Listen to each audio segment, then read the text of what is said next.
আলহামদুলিল্লাহ মহান আল্লাহ পাক রব্বুল আলামিনের হাবিব বিশ্বনবী মুহাম্মদুর রাসূলুল্লাহ সকলে বলি সাল্লাল্লাহু আলাইহি ওয়াসাল্লাম বলেন কোন মুমিন বান্দা যদি সূরা ফাতিহা একবার তেলাওয়াত করে সূরা ইখলাস যদি তিনবার তেলাওয়াত করে নবী আমার বলেন তাহলে তার আমলনামার মধ্যে একটা কোরআন খতমের সওয়াব দেওয়া হয়। বলেন না সুবহানাল্লাহ। এই দুনিয়ার মুসলমান ইমানদার আল্লাহ নবী সাল্লাল্লাহু আলাইহি ওয়াসাল্লাম বলেন দুনিয়ার মুসলমান ইমানদার তোমাদের মা বাবা যখন তোমাদের কাছ থেকে চলে যায় তুমিও যখন দুনিয়া থেকে চলে যাবে যখন তুমি অন্ধকারে চলে যাবে একটা অন্ধকারের ভিতরে একটা মানুষ কি অবস্থায় থাকে তুমি জানোনি একটা মানুষ যখন সমুদ্রের মধ্যে চলে যায় একটা সাগরের মধ্যে যখন চলে যায় সাগরের মধ্যে যখন বিশাল বড় ঢেউ উঠে যখন বিশাল বড় সাইক্লোন উঠে ওই সাইক্লোনের সময় একটা মানুষ যেমন হাউমাউ করে কাঁপতে থাকে ওই বিপদের সময় একমাত্র মহান আল্লাহ ছাড়া আর কেউ আছে নাকি? ওই বিপদের সময় মহান আল্লাহ পাক রব্বুল আলামিন ছাড়া আর কেউ থাকে না। ওই মানুষটা এইভাবে হাউমাউ করে কাঁপতে থাকবে আল্লাহ আমাকে বাঁচাও আল্লাহ আমাকে বাঁচাও। তেমনি ভাবে কবরের মধ্যে যারা চলে যায় ওই কবরের বাসিন্দারাও এমনি হাউমাউ করে কাঁপতে থাকে। হে আমার কলিজার টুকরা সন্তানরা তোমরা যারা দুনিয়ার জমিনে আছো যারা দুনিয়ার মধ্যে আছো আমি তোমাদেরকে বাড়ি দিয়ে এসেছি। আমার বাড়ি দিয়ে আজকে তুমি বাড়িওয়ালা হইলা, আমার টাকা দিয়ে আজকে টাকাওয়ালা হইলা, আমার সম্পত্তি আজকে সম্পদওয়ালা হইলা, আমার বাড়ি দিয়ে আজকে ঘরওয়ালা হইলা, আমার জমি দিয়ে আজকে জমিওয়ালা হইলা। সন্তান রে আজকে যদি তুমি সূরা ফাতিহা একবার কইরা সূরা ইখলাস তিনবার কইরা যদি আমার কবরে পৌঁছাই দিতা তাহলে তো আমি একটা কোরআন খতমের সওয়াব পাইয়া যাইতাম। কবর থেকে ওই মানুষগুলো হাওমা করে কাঁদে সন্তানদের জন্য। হে আমার কলিজার টুকরা সন্তান আমার ওয়ারিসেরা তুমি যে দুনিয়ার মধ্যে জায়গা যদি একটা কোরআন মধ্যে একটা সূরা রয়েছে তার নাম হলো সূরা ইয়াসিন। সূরা ইয়াসিন যদি তুমি একবার তেলাওয়াত করো একবার তেলাওয়াত করার কারণে তোমার আমলনামার মধ্যে আল্লাহ নবী বলেন 10টা কোরআন খতমের সওয়াব তোমার আমলনামার মধ্যে দান করা হয়। বলেন সুবহানাল্লাহ।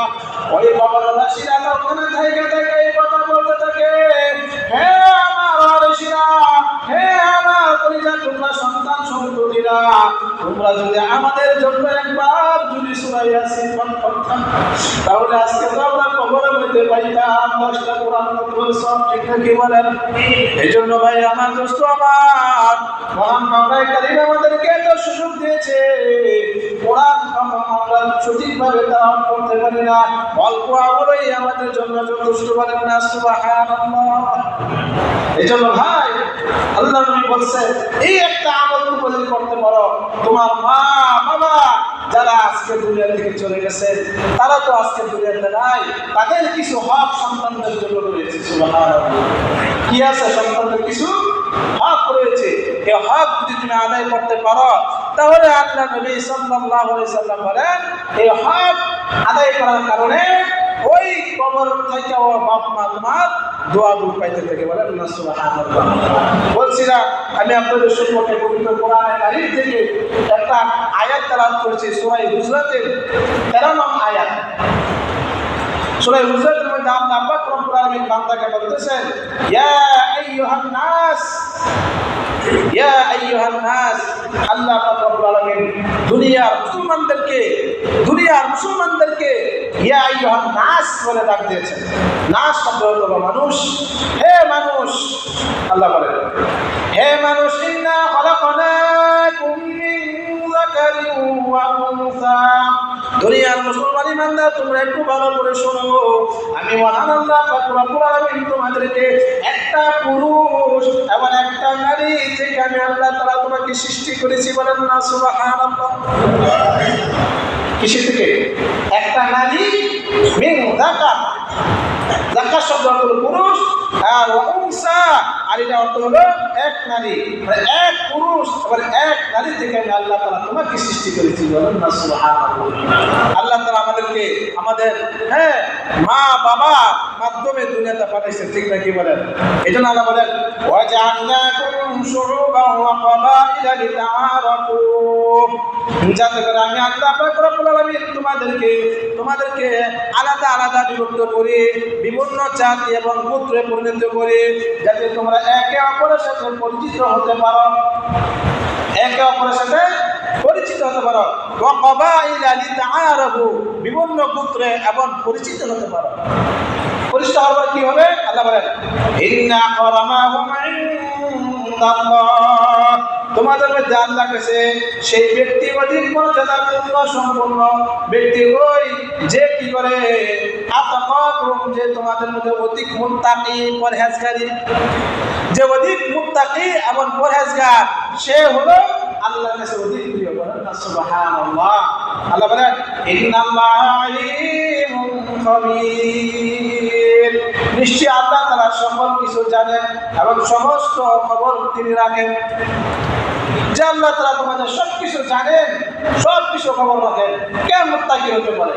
এজন্য মহান আল্লাহ পাক রব্বুল আলামিন আমাদেরকে এই পবিত্র রমজান মাসে আমাদেরকে আল্লাহ তাআলা হসপিটালে ভর্তি করে সুস্থ বানাইয়া, কি বানাইয়া, 11টা মাস আমরা অসুস্থ ছিলাম, 1 মাস হসপিটালে ভর্তি করেছি। কিভাবে? তোমরা রোজা রেখেছো, সারাদিন উপাস থেকেছো, সেহরি খেয়েছো, তারাবি পড়েছো, বেতের পড়েছো, তোমরা অন্যান্য মাসে যে আমলগুলো করতা এই পবিত্র মাহে রমজানে এই আমলগুলো তোমরা বাড়াইয়া দিয়েছিলা। কি করছিলা? আমল বাড়াই দিয়েছিলা। অন্যান্য মাসে তুমি তাহাজ্জুদ করো না রে বান্দা, এই পবিত্র মাহে রমজানে তুমি তাহাজ্জুদ করেছো। কেমন ভয় ছিল তুমি তোমার মাওলার জন্য, তুমি কেমন ভাবে মাওলার কাছে কাঁদছো। যখন সন্ধ্যা হয়ে যেত, সূর্য ডুবে যেত, একটা সেকেন্ডও তুমি ইফতার করতে না। ইফতার সামনে রাখা কত সুন্দর সুন্দর খাবার ছিল তোমার সামনে, কত ভালো খাবার ছিল, কত বিরিয়ানি ছিল, কত কলিজা ছিল, কত ভালো ভালো খাবার তোমার সামনে ছিল। অথচ এই খাবারগুলো তোমার সামনে থাকা অবস্থায় তোমার মধ্যে একটু লোভ লাগে নাই। আমি আমার টাইমের আগে একটা খাবারও লোক আমাকে দেবো না, ঠিক আছে বলেন? আল্লাহ পাক রব্বুল আলামিন বলেন বান্দারে, আমি আল্লাহ পাক রব্বুল আলামিন ওই একটা মাস তোমাকে চিকিৎসা করাইলাম, রোগের চিকিৎসা করাইয়া আমি আল্লাহ পাক রব্বুল আলামিন তোমাকে পরিপূর্ণ সুস্থ করে দিলাম। পরিপূর্ণ সুস্থ করে একটা ঈদের জামাতের মাধ্যমে 2 রাকাত নামাজ। আল্লাহ বলেন ওয়া আফলাহা মান তাযাক্কা ওয়া যাকারা ইসমা রাব্বিহি ফাসাল্লা। আল্লাহ বলেন বান্দারে, যারা আমার ইবাদত করলো, আমার হুকুম মানলো, মানার পরে এই আয়াতের তাফসীরের মধ্যে বলা হয়েছে যে ব্যক্তি ওই ঈদের নামাজ 2 রাকাত নামাজ পড়লো, 2 রাকাত নামাজ পড়া যখন সে বাড়িতে আসলো, একটা নিষ্পাপ শিশুর মতন সে নিষ্পাপ হয়ে গেল। বলেন না সুবহানাল্লাহ। দেখছেন আল্লাহ কি একবার বান্দারে কত পুরস্কার দিচ্ছে। আল্লাহ নবী সাল্লাল্লাহু আলাইহি সাল্লাম বলেন বান্দা, যখন তুমি নিষ্পাপ হইলা আমি তোমাদেরকে ট্যাবলেট দিয়ে দিলাম সুস্থ হওয়ার জন্য। যে অসুস্থ ছিলা তোমাদেরকে সুস্থ করে দিলাম, আরো সুস্থ হইবা, আরো 6টা ট্যাবলেট, অর্থাৎ তোমাদেরকে 6টা রোজা আমি তোমাদেরকে দিতেছি শাওয়াল মাসে। নবী বলেন ওই শাওয়াল মাসে যদি 6টা রোজা রাখো, ওই 6টা রোজা রাখার কারণে আগামী 1 বছর 360 দিন, আরবি মাস অনুযায়ী আর ইংরেজি মাস অনুযায়ী 365 দিন, 365 দিন। দেখি 1 বছর যে রোজা রাখলে যে সব হবে, ওই সব তোমার আমল নামার মধ্যে আল্লাহ তাআলা দান করবেন। সুবহানাল্লাহ। আল্লাহ পাক রব্বুল আলামিন আমাদেরকে এই পবিত্র মাহে রমজান আমাদেরকে আত্মশুদ্ধি করাইছেন, মুত্তাকি বানাইছেন।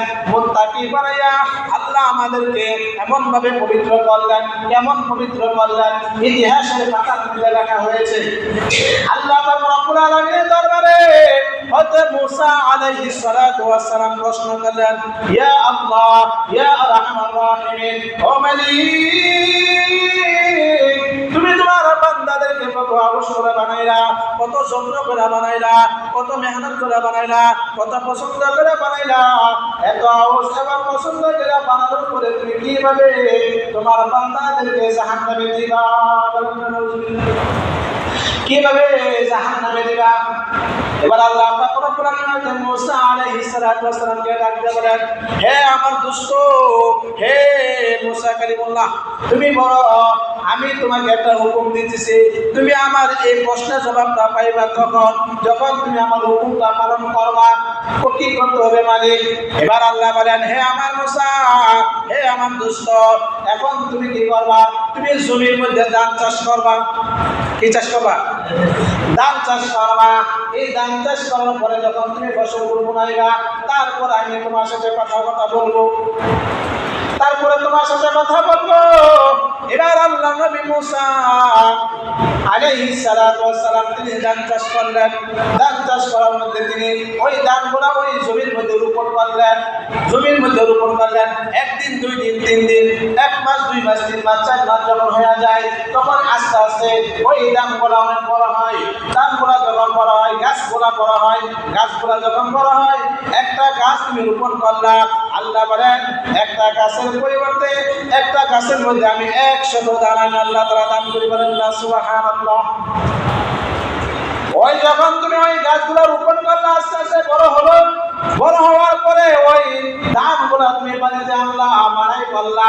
ওই ধানগুলো মারাই করার পরে অনেক মেহনত করলা, কষ্ট করলা। কষ্ট করার পরে ওই ধানগুলোর মধ্যে ওই বীজ যেগুলো ছিল, অর্থাৎ ধানগুলা, ওই ধানগুলা তুমি কি করলা? তুমি আলাদা রাখলা। আর খড়কুটাগুলো তুমি আলাদা রাখলা। খড়কুটাগুলো আলাদা রাখলা। ওই ধানগুলা তুমি রাখলা আলাদা। ধানগুলা তুমি কি করলা? ডোলার মধ্যে তুমি বলছো, পাতিলের মধ্যে বলছো। আর ওই খড়গুলা তুমি কি করছো? আগুনে পোড়াইয়া ছাই ছাই করে তুমি শেষ করে দিছো। আল্লাহ নবী মুসা আলাইহিস সালাতু ওয়াস সালাম ধানগুলা পাতিলের মধ্যে রাখলেন আর খড়কুটাগুলো তিনি পড়ে ফেললেন। এবার আল্লাহ পাক রব্বুল আলামিন হযরত মুসা আলাইহিস সালাতু ওয়াস সালামকে ডাকতে বলেন, হে আমার দোস্ত, তুমি তো অনেক কষ্ট করে, 1 দিন না, 2 দিন নয়, 3 দিন নয়, 1 মাস, 2 মাস, 3 মাস তুমি কষ্ট করেছো। কষ্ট করার পরে তুমি যখন বাড়িতে আনলা, অনেক কষ্ট করে ধানগুলা লইলা, লওয়ার পরে তুমি সুন্দর করে ওই ধানগুলো আলাদা রেখে দিলা। আর খড়গুলো তুমি পুইরা ছাই করে দিলা। তার কারণটা কি? এবার হযরত মুসা আলাইহিস সালাতু ওয়াস সালাম আল্লাহকে বলেন, ও মালিক, আমি যে এত কষ্ট করলাম, আমার একটা উদ্দেশ্য ছিল। কি উদ্দেশ্য? উদ্দেশ্যটা হচ্ছে, আমার মূল উদ্দেশ্য ছিল ওই ধানগুলা আমার নেওয়া। খড়গুলো আমার কোনো প্রয়োজন নাই। এই ধানগুলা হলে আমার চলবো। সুতরাং ওইগুলো আমার অতিরিক্ত, এগুলো আমি পোড়াইয়া ফেললাম। এবার আল্লাহ পাক রব্বুল আলামিন ডাকতে বলেন, হে আমার মুসা, ভালো করে শোনো, তুমি যেরকম ভাবে কষ্ট করে ওই ধানগুলা তুমি রাখলা আর ওই খড়গুলো তুমি পুড়া ফেললা, তেমনি ভাবে আমি আল্লাহ পাক রব্বুল আলামিন দুনিয়ার মধ্যে মানুষদেরকে সৃষ্টি করেছি, যারা আমার প্রিয় বান্দা, যারা আমার কথা শুনলো, তারা হলো মুত্তাকি, তারা হলো পরহেজগার। তাদেরকে আমি যাচাই বাছাই করিয়া আমি আল্লাহ তাআলা তাদেরকে মুত্তাকি বানাইয়া তাদেরকে আমি জান্নাতে আমি নিযুক্ত করলাম। আর যারা আমার অবাধ্যতা চললো, এটা আমার কোনো প্রয়োজন নাই, আমার কোনো দরকার নাই। এই জন্য ওই সমস্ত লোক যারা জাহান্নামী, তাদেরকে আমি আল্লাহ তাআলা তাদেরকে জাহান্নামের মধ্যে নিক্ষেপ করে দিলাম। এটাই আমার উদ্দেশ্য ছিল। এই জন্য মহান আল্লাহ পাক রব্বুল আলামিন হাবিব বলেন, যেরকম ভাবে একটা মানুষের উদ্দেশ্য ছিল, যা যে করবে তার একটা উদ্দেশ্য আছে। দুনিয়াতে যখন সে খাত কামারে কাজ করে, তার একটা উদ্দেশ্য আছে। সে যখন একটা ব্যবসা করে, তার একটা উদ্দেশ্য আছে। দুনিয়াতে যখন সে চাকরি করে, তার একটা উদ্দেশ্য আছে। এইভাবে প্রত্যেকটা কামের মধ্যে এক একটা উদ্দেশ্য থাকে। আল্লাহ পাক রব্বুল আলামিন বলেন, বান্দারে, আমি আল্লাহ তাআলার একটা উদ্দেশ্য আছে। আমি আল্লাহ পাক রব্বুল আলামিন বান্দাকে দুনিয়ার জমিনে পাঠাইলাম। ওয়া মা খালাকাতুল জিন্না ওয়াল ইনসা ইল্লা লিয়াবুদুন। আমি মানুষদেরকে দুনিয়াতে বানাইলাম, আমি মানুষদেরকে একমাত্র ইবাদত করার জন্য বানাইলাম। যারা আমার হুকুমগুলো মানবে, আমি আল্লাহ তাআলা তাদের জন্য জান্নাত রেখে দিয়েছি। বলেন না সুবহানাল্লাহ। এই জন্য আল্লাহ পাক রব্বুল আলামিন হাবিব সাল্লাল্লাহু আলাইহি সাল্লাম বলেন, যারা এই পবিত্র মাহে রমজান পাইল, রোজা রাখলো, সেহরি করলো, যখন সে কি করলো আল্লাহর হুকুম পালন করলো, পালন করার পরে আল্লাহ পাক রব্বুল আলামিন বলেন আমি আল্লাহ তাআলা তাদেরকে সুস্থ বানাইলাম, আমি আল্লাহ তাআলা তাদেরকে মুত্তাকি বানাইলাম, আমি আল্লাহ তাআলা তাদেরকে পরহেজগার বানাইলাম, আমি আল্লাহ তাআলা তাদেরকে ঈমানদার বানাইয়া আমি আল্লাহ তাআলা রায়্যান নামক জান্নাত তার জন্য নসিব করে রেখে দিয়েছি। বলেন না সুবহানাল্লাহ। এজন্য ভাই আমার, মহান মাওলাই কারীম আল্লাহ পাক রব্বুল আলামিনের হাবিব বিশ্বনবী সাল্লাল্লাহু আলাইহি সাল্লাম বলেন মান জাআ বিল হাসানাতি ফালাহু আশরু আমসালিহা। সূরা আনআম 160 নম্বর আয়াত। আল্লাহ পাক রব্বুল আলামিন বলেন যে ব্যক্তি কোনো সওয়াবের কাজ করবে সে 10 গুণ পাবে। বলেন না সুবহানাল্লাহ। সে কয় গুণ পাবে? 10 গুণ পাবে। যে সে কি করলো? যে একটা সওয়াবের কাজ করলো, আল্লাহ পাক রব্বুল আলামিন তাকে 10 গুণ দান করবেন শুধু একটা সওয়াবের কাজ করার কারণে। যখন সওয়াবের কাজ করা হয় নবী বলেন আল্লাহ পাক রব্বুল আলামিন তোমার ওই তুমি যে গুনাহ করছিলা সওয়াবের পরিবর্তে গুনাহগুলো ডিসমিস করে দেয়। বলেন না সুবহানাল্লাহ। আর যে তুমি গুনাহ করছিলা ওই গুনাহগুলোকে আল্লাহ তাআলা তোমার আমলনামার মধ্যে সওয়াবে পরিণত করে দেয়। সুবহানাল্লাহ। দেখেন আল্লাহ কত হিকমত, আল্লাহ কত দয়া, আল্লাহ কত মায়া বান্দার প্রতি। এইজন্য নবী বলেন এই পবিত্র মাহে রমজান চলে যাওয়ার পরে যখন তোমাদের মধ্যে শাওয়ালের চাঁদ ওঠে, শাওয়াল মাসে তোমাদেরকে রাসূল বলেন তোমরা যদি 6টা রোজা রাখতে পারো, নবী বলেন মান সামা রমাদান, যে ব্যক্তি রমজানের রোজা রাখলো, বলেন কি করলো? রমজানের রোজা রাখলো, সুম্মা আতবাহু সিত্তা, তারপরে 6টা মিন শাওয়াল, যে শাওয়ালের 6টা রোজা রাখলো, রমজানের রোজা রাখলো, তারপরে ওই শাওয়ালের 6টা রোজা রাখলো, কানা কাসিয়ামিদ দাহরি কুল্লি, সে যেন সারা বছর রোজা রাখলো। বলেন না সুবহানাল্লাহ। সে কি করলো? সারা বছর রোজা রাখলো। এই জন্য নবী বলেন যে এই শাওয়ালের 6টা রোজা তোমরা কিভাবে রাখবা? তুমি ধারাবাহিকভাবে 6টা রাখতে পারবা, এবং তুমি যদি ধারাবাহিকভাবে 6টা রোজা নাও রাখো তাহলে ভেঙ্গে ভেঙ্গে তুমি কি করতে পারো? 6টা রোজা রাখতে পারো, সমস্যা নাই। সুবহানাল্লাহ। 6টা রোজা কি করতে পারো? 6টা রোজা রাখতে পারো। তাহলে তুমি 1 দিন 2 দিন 3 দিন যখন তুমি সুস্থতা অনুভব করো, ভালো লাগে, তখন তুমি কি করো? রোজাগুলো রাখো। দেখেন এখানে আরেকটা মাসআলা আছে, ছোট্ট একটা মাসআলা। যেমন কোনো ব্যক্তি যদি অসুস্থতার কারণে বা কোনো কারণে ওই রমজানের রোজা রাখতে পারে নাই, কতগুলা রোজা সে তার ছুটে গেছে, এই শাওয়াল মাসে যদি কেউ যদি রোজা রাখে, ওই রমজানের কাজা রোজা, বলেন না কিসের রোজা? রমজানের কাজা রোজা যদি সে শাওয়ালে রাখে, আর যদি সে নিয়ত করে ওই কাজা রোজা রমজানের, তাহলে ওই রমজানের কাজা রোজা তার আদায় হয়ে গেল, এবং এই শাওয়ালের যে 6টা রোজা আছে এই 6টা রোজায় তার আদায় হয়ে গেল। সুবহানাল্লাহ। দেখছেন তো ছোট্ট একটা মাসআলা। আল্লাহু আকবার, আল্লাহু আকবার। যেই শাওয়ালের 6টা রোজা তোমার আমলনামার মধ্যে আল্লাহ তাআলা দান করবেন। আল্লাহু আকবার। এজন্য ভাই দোস্ত, মহান মাওলাই পাক রব্বুল আলামিন দরবারে আমরা দোয়া করি আল্লাহ তাআলা যেন আমাদের সকলকে এই পবিত্র মাহে রমজানের রোজা রাখার পরে এই শাওয়ালের 6টা রোজা রেখে যেন আল্লাহ তাআলা সান্নিধ্য অর্জন করতে পারি, সেই তৌফিক আল্লাহ তাআলা দান করুন। সকলে বলে আমিন। ওয়া আখির